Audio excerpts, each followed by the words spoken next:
What's up, everybody? Coach Matt here from Nerd Fitness, and today we're going to take you through a beginner body weight workout. Before that, just want to let you know there are a few different types of resistance bands, so I'm going to kind of introduce you to them and show you what we'll be using today. So this is a TheraBand. It's pretty thin and stretchy, doesn't offer a whole lot of resistance. Generally, this is going to be used for like physical therapy type things, joint mobility, that sort of stuff. Really good applications, but not what we're doing today for a total body workout. Similarly, these like small mini looped bands can be really helpful for some lower body stuff, for getting in squats and different deadlift variations. So they're good to have in your arsenal, but again, not what we need to do or will use today. So the first of these two are going to be these like bungee cord type resistance bands. You'll see them have little carabiners or handles at the end of them. Generally, if you get these on Amazon or wherever else, they'll come in a kit with several different resistance bands, as well as a few different other things, which include this little loop with a loop on the end of it, which can either anchor around a point, or you can put it on your ankle and do some different leg work with that. And also this little nylon strap, which doesn't look like much, but is a really, really useful tool to make your bands even more versatile. So like there's a little notch here, and that could go in a door frame. And you can use this as an anchor point to do rows and different core work and like pull downs to mimic pull-ups or lat pull downs. So this, even though it doesn't look like much, can be a really versatile tool to have in your resistance band toolkit. And then lastly, we'll get to these like looped resistance bands. So they look like humongous rubber bands. A lot of times you'll see these referred to as like pull-up assisted bands also. And again, on Amazon or some other places, you might be able to get these in a kit where you have multiple different resistances. So they can be really helpful to have too. So we're going to focus on the bungee cord ones and this loop resistance band as well, because the moves carry over. A lot of the moves that we're going to do with one, we could do with the other one, and I'll show you how to execute both depending on which sort of resistance band you have. So we're going to start with a quick like shoulder type warm up. It's 3 moves. 10 repetitions each, and it's going to be a band over and back, and then a high overhead pull apart and a horizontal pull apart. So I'll kind of show you each of those one by one. So first I'm going to have my arms shoulder width apart, and if you feel like this is a little tough to do shoulder width apart, all you need to do is get your arms a little bit wider and hands a little bit wider. I'm going to take this and we're going to go over, and keeping our arms and elbows as straight as we can, going back as far as our shoulders will allow us, and then forward. So we're going to do this for 10 reps. And again, if your hands are close and it feels like too much, you just go out a little bit wider. Let's really get the shoulders moving and opened up. Like even my left shoulder is cracking as I do this. 9, and one more is 10. And then we're going to go back into that overhead position, and we're going to squeeze our shoulder blades together and pull this band out nice and wide and back up. Now it's going to want to kind of snap your hands back up. Try and resist that happening. You want to work with the band and fight that snap resistance happening. 7, 8, and I'll show you just again, if I turn around, my shoulder blades are squeezing together as I pull back, and that's 10. Now we're going to do the horizontal one. So if you have this loop band and both loops is too much, you can always drop one and work with just one. So we're going to have our thumbs facing out about chest high. We're going to pull the band back for 10 reps. Still squeezing those shoulder blades together.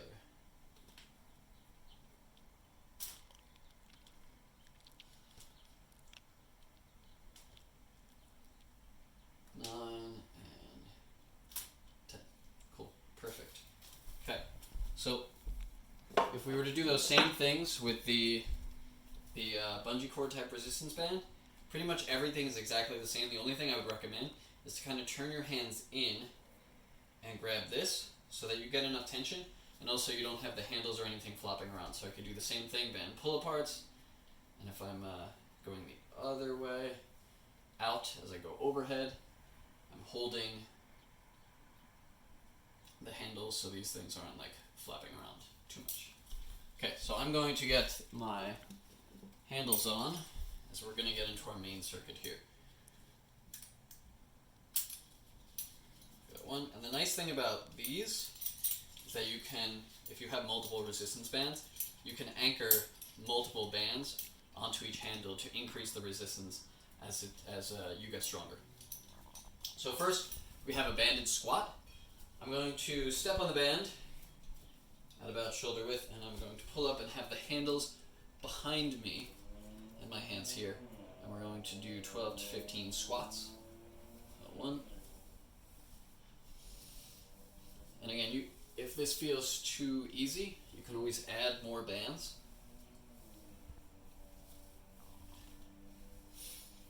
8. Trying to keep the chest up, but goes back. 2 more. Okay. One other thing that you could do is you can create a little bit of a loop and step on either side of that loop to increase the tension. Let me make this a little bit more even. And that will increase the tension. You can also get your feet a little bit wider so that the band is anchored closer to the floor. That's the side for now. So if we were going to do this with the looped resistance band, same idea. I'm going to step on the band. I'm going to push up tall, have this behind me, and go into the squat like that. From here, we're going to go to overhead presses. So with the loop band, same positioning. We're just going to press up overhead for 10 to 12 reps.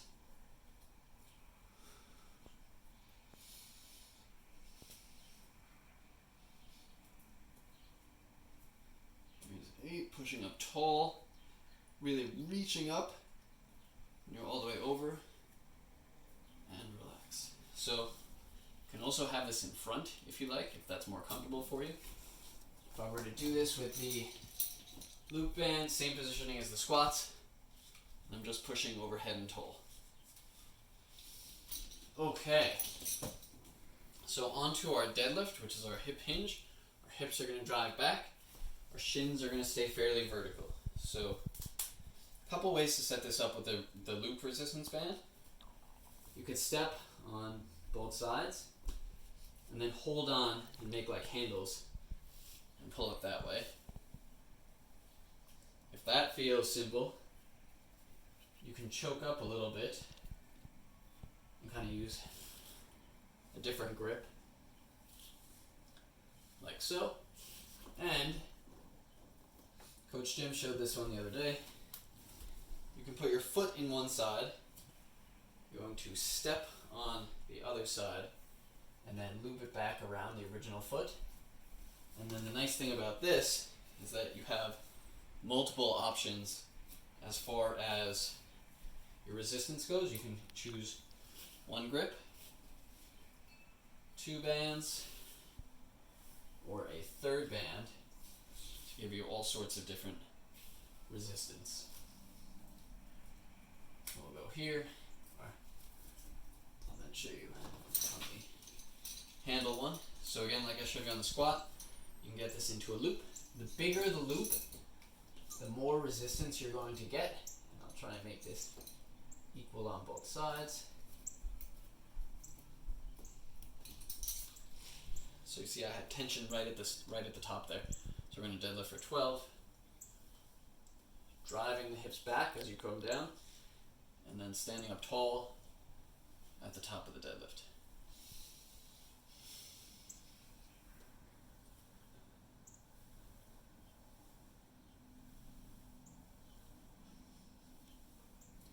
Here's 8, 9, 10, kind of pulling actively on the handles the whole time, so your back is engaged as well. One more. Perfect. Okay, so we got that set up, the lower body stuff done. For the most part, we'll move to some more upper body work. So now we would take, if you have a door frame, we would take this nylon strap and wedge it between the door and the door frame, closing the door towards you. You don't want to have a door that's going to open towards you, because if you're pulling, that resistance could open the door and could lead to injury. So we don't want that. So you would have your door frame here, you pull the door, and this little like block that's on the edge of this would allow this to be anchored in, and then you'd be able to loop your band through that. So I don't have a door frame right here, so I'm going to use this and loop it around my squat rack here. And that's going to allow me to use this as the same sort of anchor point. Now if I'm going to use the looped resistance band, same sort of thing. If I loop it through this anchor point, I'm going to thread it through and knot it that way, because that's going to create an anchor point for these. And if I'm going to use this resistance band, I'm just going to take the handle off. And I don't know if I have enough room with both of these.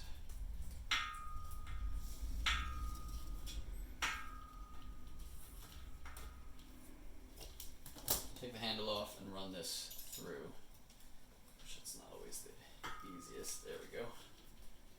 And then put the handle back up. So first, we're going to set up a one-armed row. So I'm going to come from the anchor point. I'm going to double up here, stand in like a quarter squat position, and pull to one side. Again, if you feel like there's not enough tension, a couple things you could do. You can either step back to create that tension, or if you have these type of bands, you can add another resistance band in and double up the tension or increase the tension that way. We're doing 10 here. We'll switch to the other side. For the other side, I'm going to use this band just to show you how we can do it with that as well. So I'll loop it around here.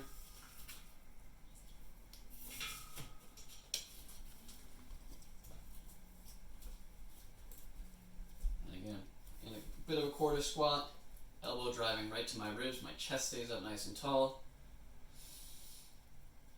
I'm kind of rotating my shoulder as I go forward and back.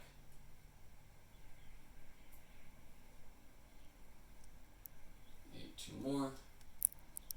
9 and 10. If you want to swap out something called a high to low row, and you have an opportunity where you can use the door frame anchor to put it at the top of the door, I'll show you how to do that over this pull-up bar. So same sort of thing, we're going to loop that band through, and then I'm going to sit on the floor and pull. So at the start here, you can see that there's tension in the band. Sit up my chest tall, my chest is facing an anchor point, and I'll drive my elbows down just the same way. So a nice, good row position. And this could be really great if you have a pretty thick band to really mimic somewhat either a bodyweight row or more familiar to a pull-up position type of a rowing movement. We have 2 more moves left in our sequence here. The first is a single arm chest press. So if I'm doing my right side, I'm going to set up with my opposite foot in front. And the band, I want to start where there's tension on the band, because if I'm back here, the tension's not going to kind of come early enough. So I want tension at the start, and I'm pressing forward. Rotating a little bit, kind of squeezing as I come forward.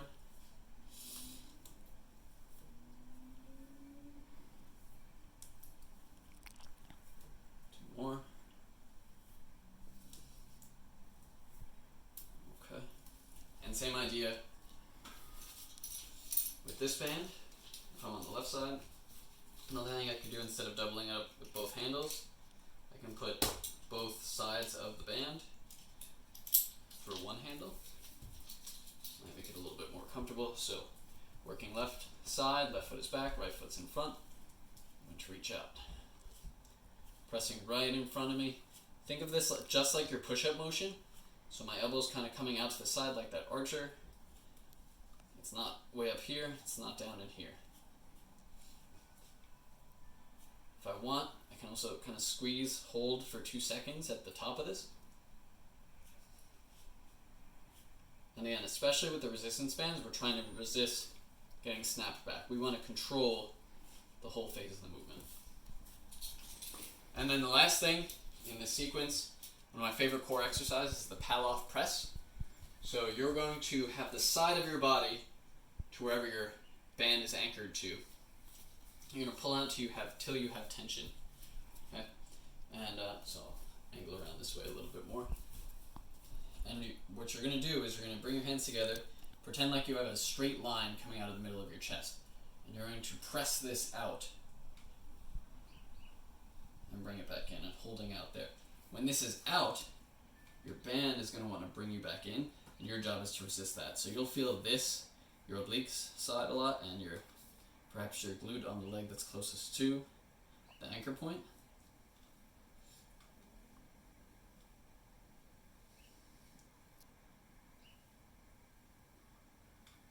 We'll do 12 to 15 per side. And then same idea if I use my red band. I'm going to get to the other side. I'll do a few just so because I'm a beat behind. Same thing. See how this wants to pull me? I'm going to push straight out. Make sure I resist that rotation. So that's our full body circuit with either a looped resistance band or a like bungee type resistance band. One other word of caution before we start, or before you start, is always give a good look through your bands, especially if they're new or you've been using them a while. Because these things are rubber, so they do occasionally get rips or tears or anything like that. So if you do notice a rip or something that could be potentially dangerous, probably want to avoid using that resistance band because they can snap on you while you're working out. So that's our beginner resistance band workout, and get to it.